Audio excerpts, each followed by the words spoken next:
Now watch me whip the mashed potatoes. Now watch me whip those mashed potatoes. Looking for some challenges. Everybody's already here. Welcome to the Bullet Brawl. Absolutely, have no fear. Mr. J. Chiartino. Sounds like something special. A little bit of a late start today. We were waiting for the Chess Bras to finish up their show, so if you've been patiently waiting for a track to explode on, you're now here. Gosh, you can tell we're waiting because we're both playing horrible chess moves. One bad move after another. Still not 100% comfortable with the new mouse, but I have made some improvements. At this point, I'm just going to stop talking about it. And if you're just joining the show, and if you've been watching the predictions for the London Chess Classic, first of all, let me know in chat who the Bras think is going to win. Because I know they actually take their predictions really seriously. They try to do research and talk about trends and go by matchup by matchup. So I really respect their opinion when they say who they think is going to win. I feel like they put a lot of effort into it. So who did they have to win? I wonder. I'm curious. But secondly, thank you. Thank you for being here. Thank you for joining the show after the Chess Bras finished. Welcome to the party. And unfortunately, for my opponent, it's not quite the party he was hoping for. Maybe we'll get the first game, first bell ring. Who knows? Yep, looks like we will. First game, first bell ring. It's not a bullet brawl until the bell gets rung, right? Let's just keep popping right in. We're going to go a little bit at a slightly different pace than from last week where we spent time reviewing each game. I'm just going to try to accept as many challengers as I can for the first portion of the show. The show will be ending right at 3 because I have to take my kids to a speech therapy class. So despite the late start, we will be ending at the same time. I apologize for that, but you did get extra chess bra action out of it, and I'm sure that show might have offered a little bit more to take home to mom and dad as they break down the matchups from London. But okay, we have this. I have like sort of a reverse Botvinnik English going here. A really big center structure. I like it. I like it a lot. I really want tactics on this vulnerable knight. I don't see exactly how to do that just yet, so I'll keep developing. I'll bring this knight into the center. If he takes on c3, he'll be, takes on d4, he'll be creating his own outpost square, right? Just like Iron Man created his own worst enemy. Just like that. Bullet Brawls are basically just an extended episode of the Avengers, after all, aren't they? En passant, don't forget about it, because it's not magic. It's real. It happens, okay? En passant happens. Solidify that nice pawn there. I'm going to play for f4 next move, and then bring my queen over to g5, attacking both the bishop on h5 and the threat of taking h3, which I actually can't do right away, irritatingly enough. And he saw that. But okay, I'm going to try to trade off that light square bishop. Hopefully that'll help me with an attack. Ooh, wow, nice little tactic by him. Unfortunately for him, the knight is still defended, so it was a tricky tactic, but that's a lot of pawns. A lot of pawns pushing forward right now. Too many. Once I defended the d2 pawn with the queen, that was the main idea of f3. I have rook to c1. And that is all she wrote for game number 2. Let's take on our next Bullet Brawl tweeter, Borod Bassi. Welcome to the Bullet Brawl show. Your chance to make Danny look dumber than he already makes himself look on these shows. We have a Scotch. All right, I'll play knight to b3. Oop. Knight f6 wouldn't have been a good move no matter what I played, buddy. I mean, if no matter which line I go for, knight f6 is definitely not necessarily the best move there. So Not sure what line he might have been confusing playing knight f6 there, but okay. We continue. Common tactical patterns, of course. I'm not even going to take the queen. I'm just going to take the knight. Okay, well, it's still gonna be losing the queen. I guess he is, and that guy just seemed like he wanted to get his bell rung, right? That guy was just looking for it. He was looking for the opportunity. You know, some people like that, right? Some of them want to use you. Some of them want to get used by you. Some of them want to abuse you. Some of them want to be abused.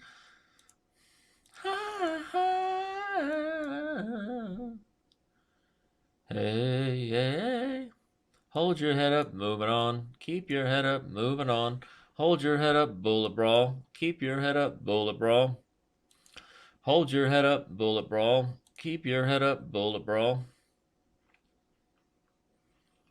Hold your head up, bullet brawl. Keep your head up. I think it's going to be a nice little fancy mate. Nice little fancy mate here on g7. I could have played knight f5 actually on the last move. A lot of people just wanting to get their bell rung today. Why do you think I thought of that song, right? Sweet dreams are made of these. Who am I to disagree? Travel the world and the seven seas. Everybody's playing the bullet brawl.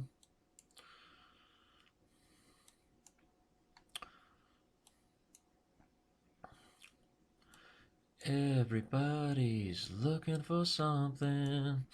Sweet dreams are made. I'm going to use my structure. I have the 4 on 3. I'm going to play f4 and try to build up the king side space. Maybe e5 is coming. Maybe. Maybe, baby. That loses a piece. Tactics. This is a common tactic because white always wins a piece in that line because at the end of everyone getting the queen, I started it with a capture, right? So it's an important tactic to be aware of and to not miss.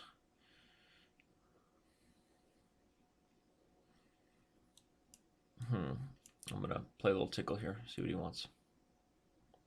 All right, we'll go for this now. Ooh, well, I think you might have forgotten that that was an issue.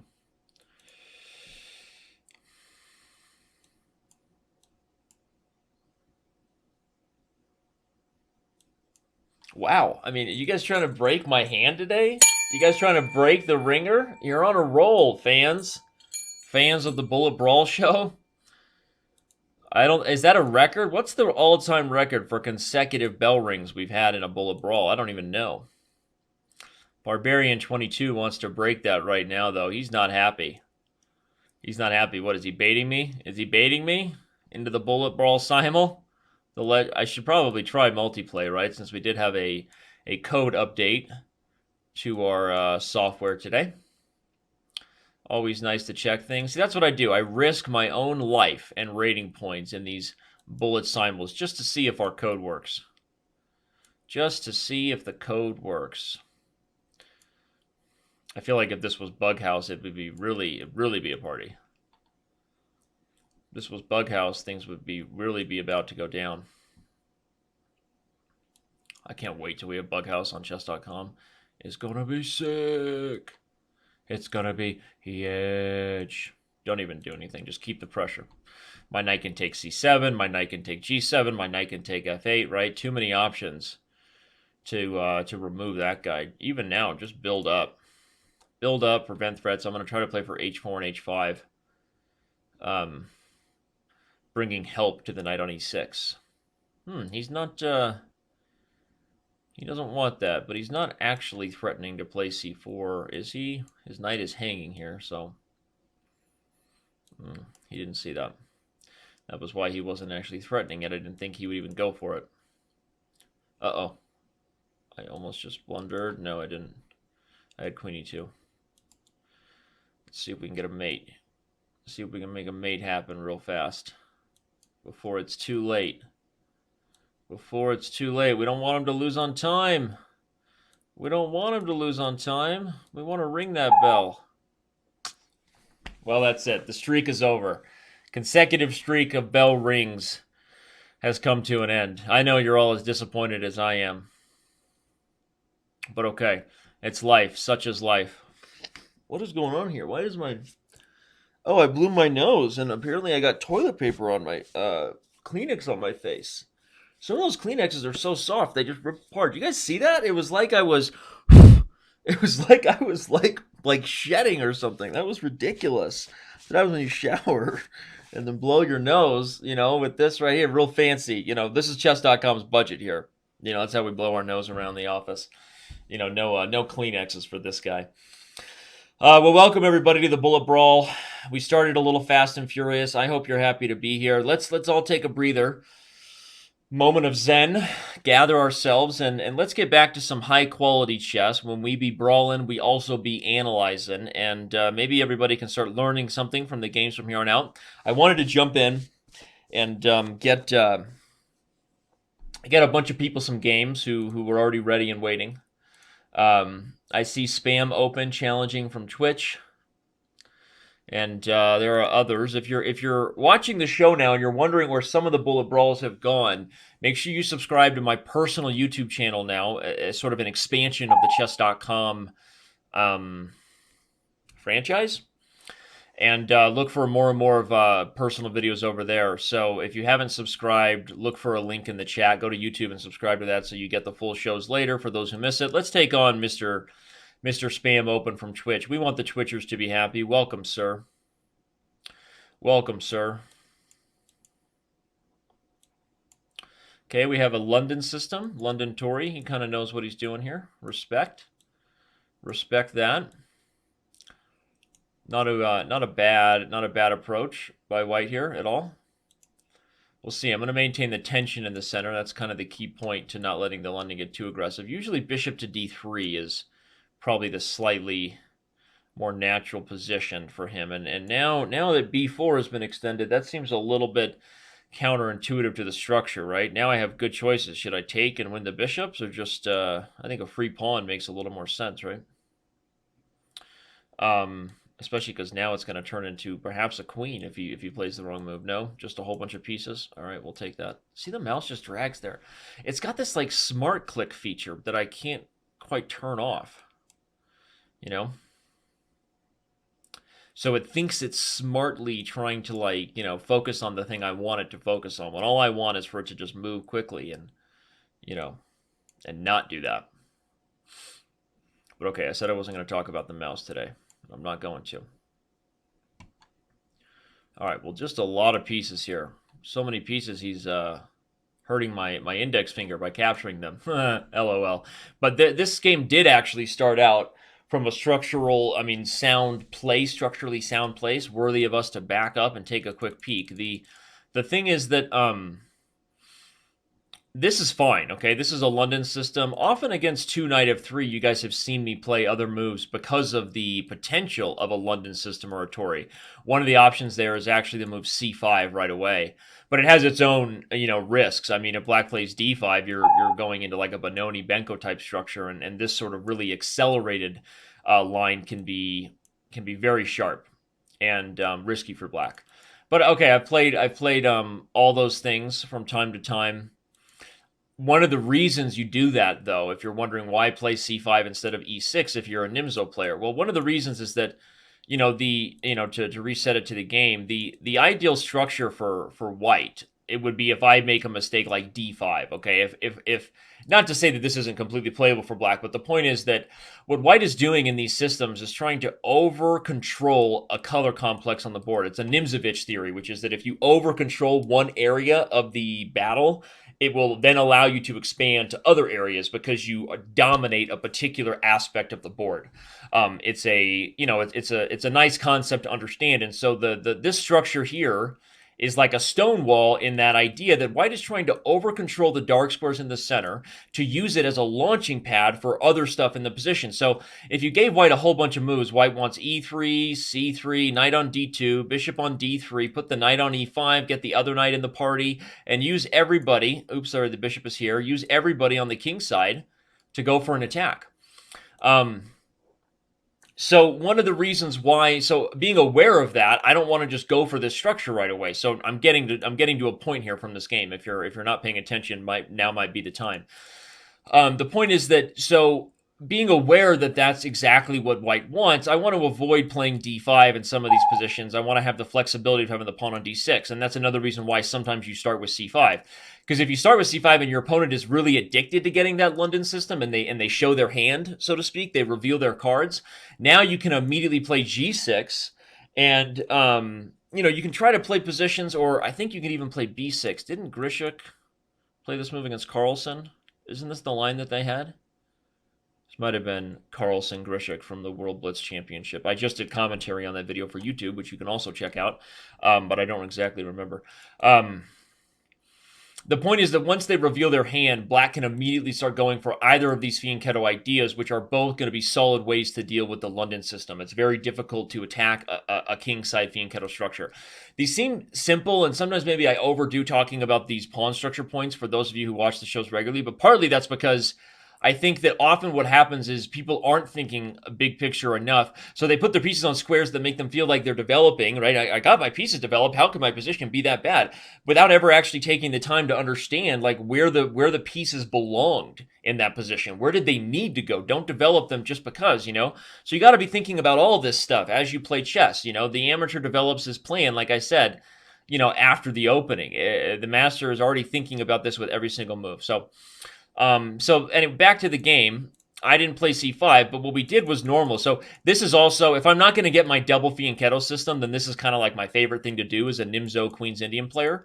This position is solid for both sides. I'd say bishop to d3 makes a little bit more sense in terms of the whole idea of this line. But it's not like white is worse here until this move, b4. b4 is counterintuitive as far as your goals in this position. One, I could have just taken on b4 and won the pawn, which might have been the best idea. I wasn't thinking. But the other thing I could have done was knight to d5 right away, forking the bishop and the pawn, which would have probably led to similar tactics in the game. So the last thing I'm going to leave you with is that b4, if you're going to play for this idea, one, it needs a lot more support. Two, it's not something I believe to be the best way to approach the position. With the bishop on d3 and the queen on e2, you want to play e4, e5, sort of change the structure to perhaps have an open space toward the king side. That would be things that I think would be more natural for white in these positions. So there you go. That's the first Bullet Brawl analysis session of the day. Game on, Donkey Kong. Our next Bullet Brawl comes to us from Viva La Mija. Viva La Mija. That's what his profile says. All right, you got a B3 here. We got a B3 here. Initiate launch sequence. We got a B3 here. Why do I always get such a bad position against this line? I don't even understand this line. It's like I don't even like jelly. What is jelly? Don't even like it. I'm going to bring my queen to e8 perhaps and try to play over here on the light squares, yeah? I like my idea of ganging up on that pawn right there, love. Perhaps I should try an entire Bullet Brawl with only the English accent, yeah? We try it 3 times. 3, 1 for you, 1 for me, and 2 for your good uncle, right? The Pope. Right. Yeah, right. That made no sense there. And you like slip into an Aussie. Yeah, right. Absolutely. If you want to learn how to master the Aussie accent, that's the word I recommend that you master. Absolutely. Then eventually you can evolve into abso-friggin-lutely. Right, absolutely. Oh, I just blundered a piece. Oh, my shenanigans. I am not paying attention. Holy doo-bop. Holy doo-bop.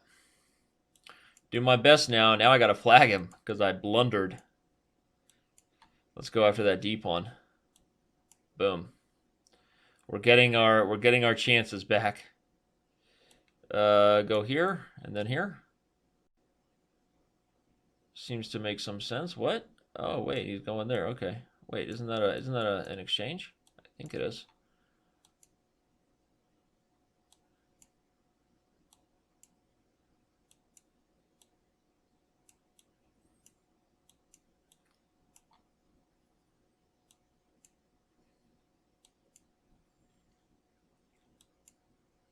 Uh-oh, I just got my rook trapped. What was I thinking? I don't even know what I was thinking there, but if he lets my rook out, I'm going to be super happy. He did it. All right. Well, if that wasn't a sloppy affair, there's nothing like that'll jolt you away from an English accent like a blunder, right? Once you blunder, you're no longer trying your horrible English accent. Okay, that game wasn't even really worth analysis. That game was worthy of a flush it down and turn around. It's a phrase I like to say: flush it down and turn around, because sometimes games were just bad, and you should just forget them. You know, we talk a lot about learning something small from every single game, and it's true, you should. But I also believe that some games are so bad that the thinking about them can do more psychological damage than the X's and O's of actually trying to figure out what happened in the game, might improve. So you get what I'm saying? The game was just like you just played so bad, you're disappointed with yourself. Sometimes you just gotta trust that you're committed to your craft and you're gonna keep getting better in future games. I'm actually giving you serious psychological advice right now for your tournament play. Like sometimes with my students, I mean when I had students and taught professionally, it's like, you don't stress, right? Just why am I move the mouse here, buddy. Move the mouse here, buddy. Am I down a whole rook here? What was I thinking? I don't even know what I was thinking. I'm down everything in this position. We'll back up here and trade. Oh. Ah! Stop freezing. Nobody likes it when you freeze.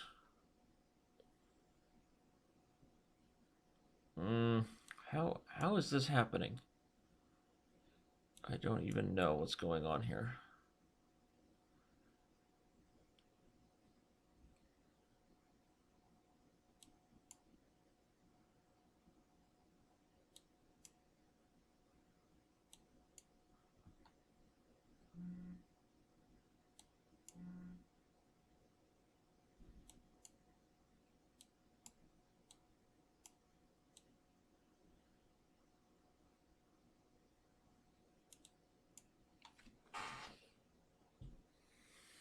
I don't even know what happened there. And someone's bothering me. Anyway, so things happen in real life. That's actually funny. It's Lawrence Trent, buddy of mine. It's always fun when you make your own peers laugh because I consider Lawrence to be like maybe the best chess commentator in the world. Lawrence is really good at what he does. He's good at explaining advanced concepts down to like the level understanding of the audience. He's funny. I think Lawrence is really good. So the fact that Lawrence says he's watching my bullet brawls and that they're hilarious, that means a lot to me. It really does, right? Having the respect of your peers. So there you go. Thank you, Lawrence. Much appreciated, sir. All right. Well, we continue to move forward with continued horrible play, but I'm hoping to pull it together. Does that make you feel? I mean, should I pull it together or should I keep talking about it? What? What'd you say? Do it! Oh, I should just do it? Wait, say that again. Do it! One more time. What? Do it! Oh, okay. Hold on, I didn't hear you, buddy. Do it! Do what? Do it! Okay, I get it. All right, go somewhere else. All right, let's keep playing here. Here we go. Pawn 666. You ready?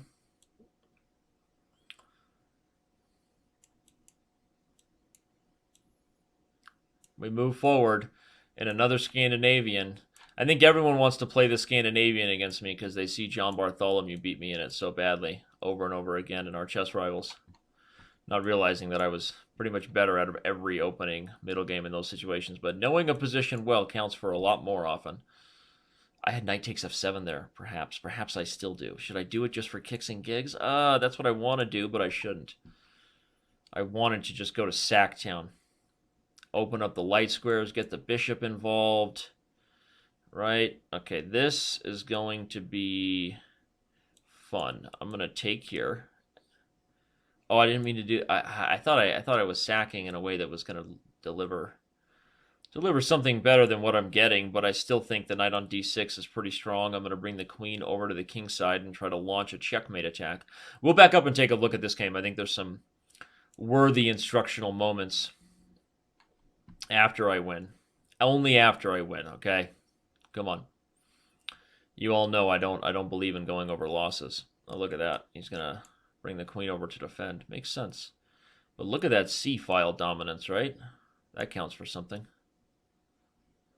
Look at that c-file dominance. I'm gonna swing the rook over to the g3 square and put a little pressure on that queen to find a square. I'm not sure he saw that coming. Might have been like, hey, what's going on here? It's like, where's the queen, love? Where's she going here?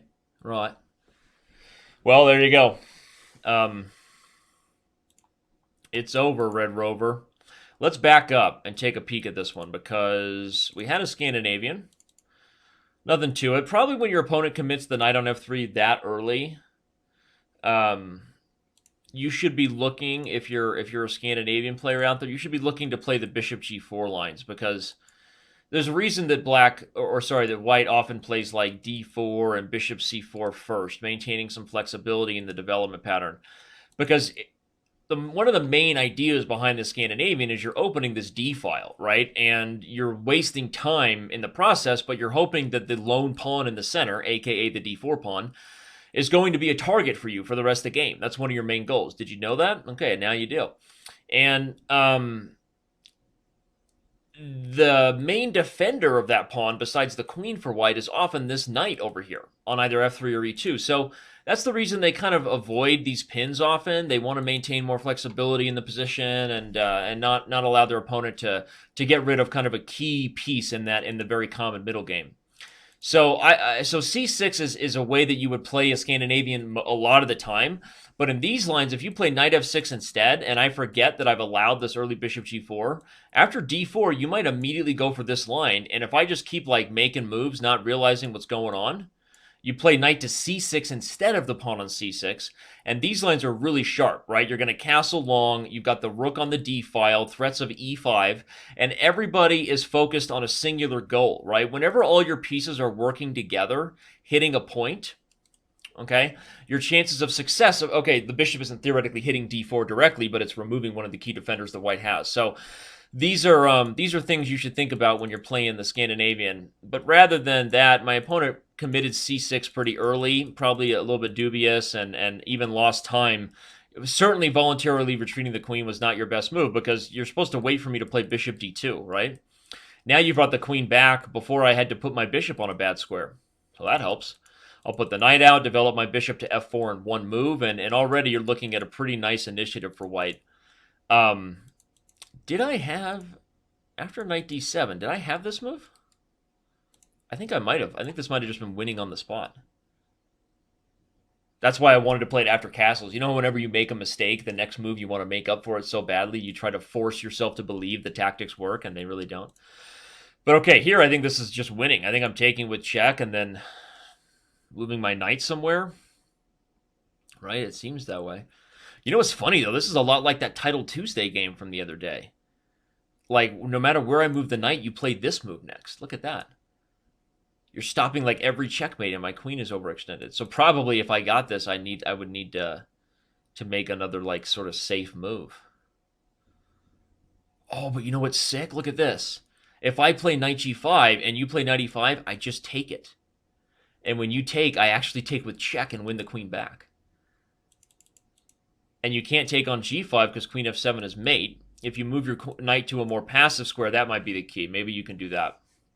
What's funny is I may still be able to go for some lines where you take on e6 and I say I don't care. But right now I've got so many pieces hanging, it worries me. Maybe you can defend. Interesting tactics. There was that game. Who was the game yesterday in the Title Tuesday? It was the game between, I think, Demchenko and Valery Oveskilov? Or, I know Oveskilov was black, and we had this like crazy attack coming, right? But there was this same sort of defensive pattern where the knight moved to an on-pre square and opened up a discovery on the queen. But again, okay, so that didn't happen. Was there anything else instructive in this game besides my points about how he could have played the Scandinavian better? Here, I think maybe what I do, taking d5, is also a little premature. As much as I love my knight on d6, like one move to do is just bring the queen out.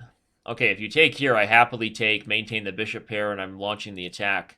I got rook lifts coming galore, right? Larry Christensen, eat your heart out. And if he takes here, I just take, and then I'm still kind of, bringing a knight into a key square. I've got rook lifts. The bind you ran into in this game, Mr. Pawn 666, is that supposed to be like an evil pawn or something? 666, isn't that like a weird thing? Like, don't do that. Like, can we move away from demon worship? Right? Is that still a thing? Let's let that go. Okay. Um, the uh,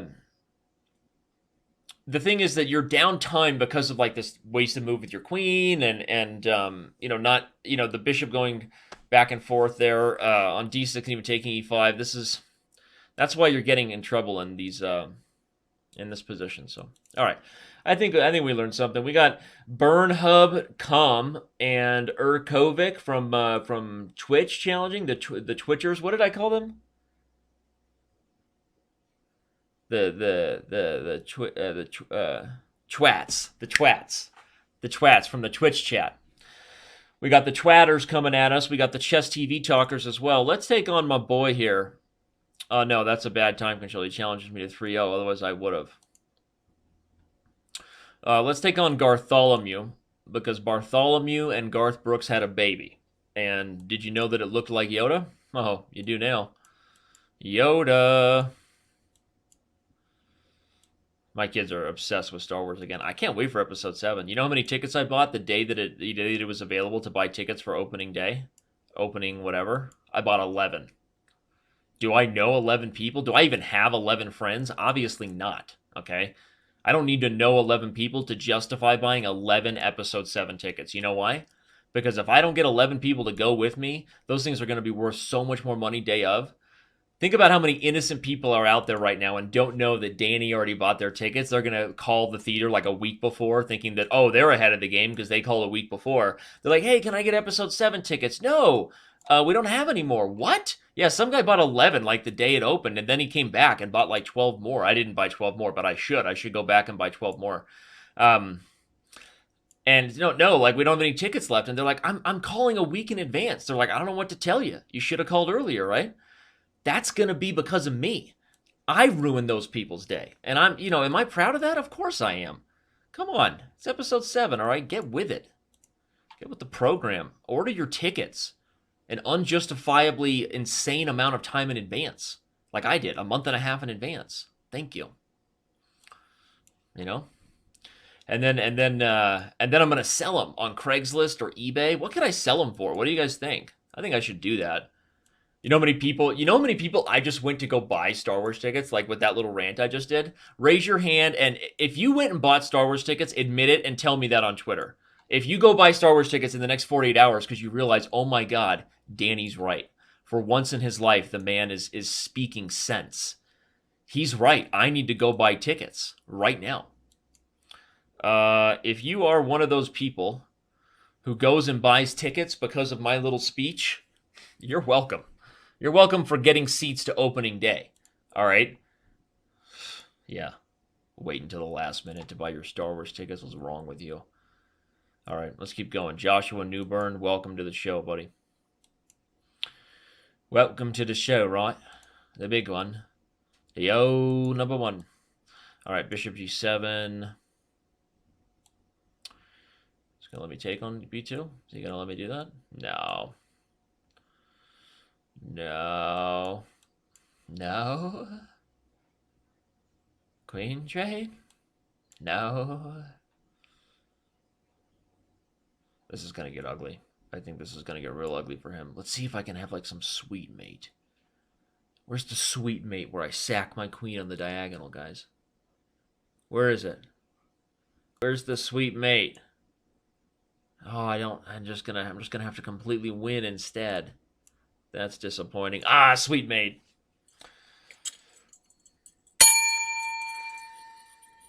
Hello. That's right. All right. What do we got? We got another one coming at us. Looking for some usernames I recognize from Twitter or Twatters. There we go. Welcome to the show, Burnhubcom. Not exactly sure what that's about, but all right, we got a Nimzo.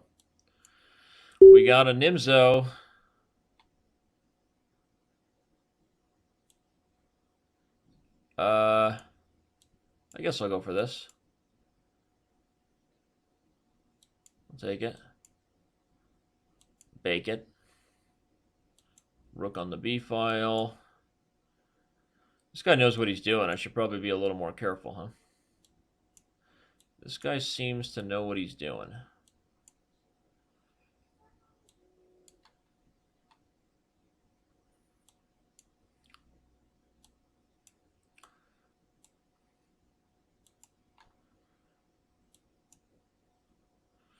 This guy seems to know what he's doing.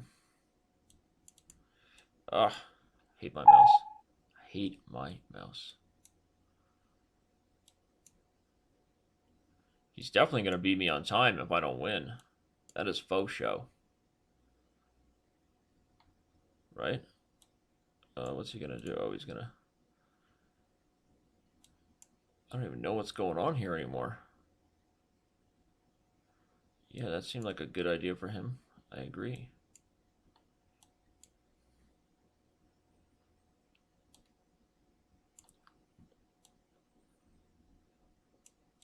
I can't move fast enough.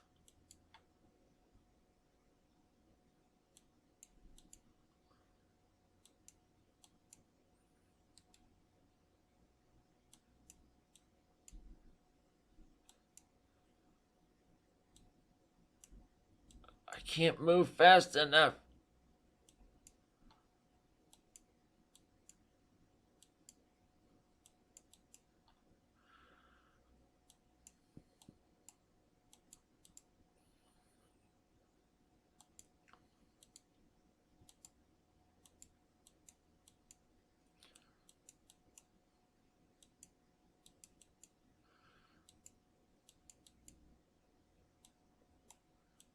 Ah! I don't have it to time scramble with anybody. I'm going to lose on time. I couldn't do it. Yeah. That's the last time I ever take advice from Matt. That's what I'm talking to you, buddy. The last time. I should have stuck with my ugly old tweaking mouse. You know, that's what happens when you try to get a smart gamer's mouse and you have no idea how to turn off the technology. Burn hub. Burn hub. Darn it. That's the first time I've lost a game like that in a long time. I mean, of course, anybody could have clicked draw a million times, right? I almost came back. Wow, he only had 1 second. I wasn't even focused. I thought I was like way down. I should have given some random check or something and made him move.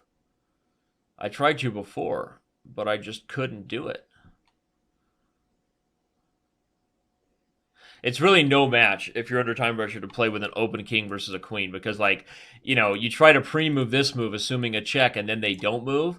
They move something else, and then by the time you make up for the fact that you know your pre-move failed, it just kills you. So congratulations to Burn Hub. Seriously, good game, sir. You played well. You deserved to win. You deserved to win. That is faux show. All right, we bring on our next person. We're running out of time here, as I said. Got a few more minutes. No title players will likely get involved in today's Bullet Brawl. We just don't have the time. We just don't have the time. Okay, Christopher B. Trapper. You're up, dude. Watching the stream likely, and he's looking like, hey, somebody's just letting their clock run. Wait, what's that username? What? Oh my gosh, it's me. How many times you want to bet that actually happens? Okay, either that or they're playing the old Danny Bullet Brawl Gambit, which is if you wait long enough, he'll play a bullet simul, and your chances of winning greatly increases. But, you know, I don't know that he was going for the bullet simul as much as he was just staring at the screen thinking, hey, somebody's just letting themselves lose on time. And then it's like, wait a second, I recognize that username, right? And before you know it, it's all over. If I can make a move. If I can make a move.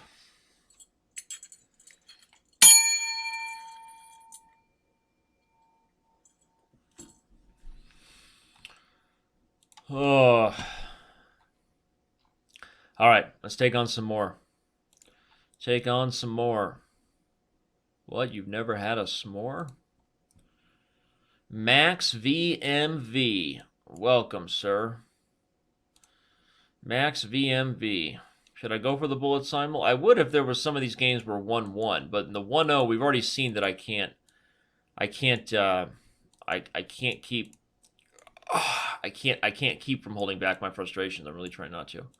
I'm going back to old number one. Next time I play a real bullet match with I'm going back to old number one in terms of the mouse. Will I care if it clicks on YouTube? No. You know, when you've had a mouse for that long, you bond with the mouse. You bond with it. And that bond doesn't just go away. You know exactly, you know the touch, right? You know all the right moves, all the right places to touch, right? To really, really get the best out of it. Yeah, we're talking about mice here, people, mouse speed. So, but and then when you go away from that, because the newer, cooler mouse is younger and gets you into more parties, right? Makes you, but then all of a sudden you're missing the comfort of the of the love you once had, right? As John Mayer once said, our love was comfortable and so broken in. He didn't want me to ring the bell. He didn't know I knew that song from John. I don't know how I know all the songs I know. I'm like a maniac. I listen to way too much music. She's perfect, slow, so flawless. I'm not impressed. What? Is that a move? That's a move that he can play, and he just did it. Whoa. I don't know what's gonna happen here, but that move hurt. That hurt big time. I obviously have something to learn here.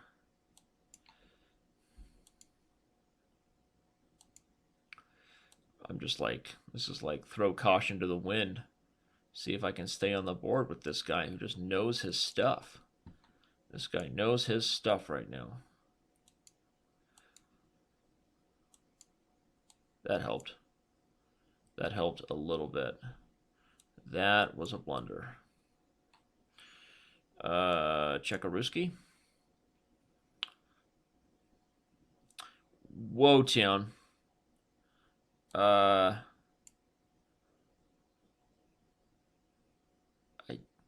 Wait, I'm just blundering away things. This is a wild, wild game. Am I going to be able to pull this one off? I don't know. Let's go for optimal move. Move. Oh, I just had his queen. That was silly of me. Boom. Our love was comfortable and so broken in. Right? That's what happened with me and my mouse. As our love was comfortable, I gave in to the temptation and the encouragement to try a new mouse, and guess what happened? I've ruined a perfectly good relationship. I'm looking at you, mouse, from across the room, pulling you over here. We're bringing our fire back together. We're getting the band back together. That's me and you, old crickety. Hear that? That's right. She's coming back, boys. The Bullet Brawl mouse, one and only, old crickety, we call her. She is coming back to the show. Next time on Bullet Brawl, expect old crickety to be back. Take that. Take that. I'm out, peeps. I got to take the kids to speech therapy. Hope you enjoyed the show. Hope you, I hope you're a really good person, too. Because we need more good people on the planet. Good things happening to good people. So, see you, everybody. Out.